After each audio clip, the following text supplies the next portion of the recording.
దర్శించుకుందామని పోయినటువంటి కుటుంబాన్ని విచక్షణ రహితంగా చాలా దుర్మార్గంగా కొట్టడము, కాళ్ళతో తన్నడము, మహిళలని కూడా చూడకుండా మహిళల్ని కూడా తన్నడము, ఆఖరికి 2 నెలల పసిగుడ్డుని కాలితో తన్ని చంపడము అని అంటే అసలు మనం ఎక్కడున్నాము అనేటువంటిది మనల్ని మనం ప్రశ్నించుకోవాల్సినటువంటి పరిస్థితి.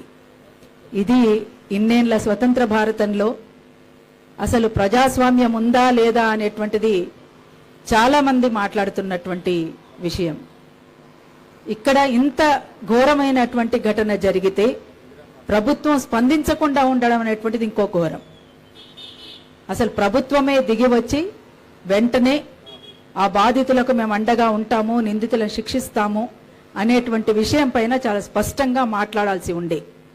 కానీ ఇప్పటి వరకు ఒక స్పష్టమైనటువంటి వైఖరిని చెప్పకుండా దాన్ని నాంచడము, కొంతమందినే అరెస్ట్ చేయడము, ఇంకొంతమందిని వదిలిపెట్టడము అంటే అసలు ఇది ఎటువైపు దారితీస్తుంది, ఏం ఆలోచించాలి, ఏం మాట్లాడాలి అనేటువంటి మీమాంసలో చాలామంది ఉన్నారు.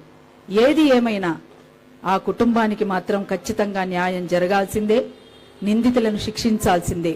దానిపైన ఈ వేదిక ఏ పోరాట రూపాన్ని తీసుకున్నా అరుణోదయ సాంస్కృతిక సమాఖ్యగా ఈ న్యాయమైనటువంటి డిమాండ్తో కొనసాగుతున్నటువంటి ఈ పోరాటానికి అరుణోదయ సాంస్కృతిక సమాఖ్య తప్పకుండా మద్దతు తెలుపుతుంది, సంఘీభావాన్ని తెలుపుతుంది, కలిసి నడుస్తుంది అని చెప్పేసి తెలియజేస్తూ ఆ బాధితులకు మరొకసారి నేను ఒక పాట మద్దతుగా ఒక్కొక్క పాట మీ ద్వారా నేను కోరుకుంటున్నాను. బాధితులకు మద్దతుగా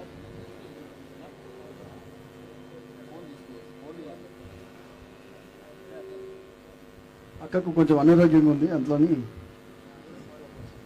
అర్థం చేసుకుని అందరం.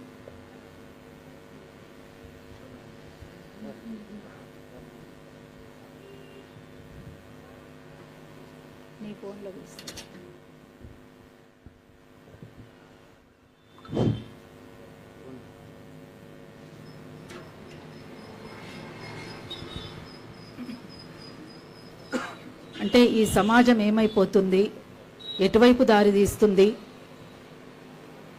మనమేం చేయాలి, ఏమైపోతున్నది లోకం, ఎటు సాగిపోతున్నది లోకం, ఎటు సాగిపోతున్నది, ఏమైపోతున్నది లోకం, ఎటు సాగిపోతున్నది లోకం,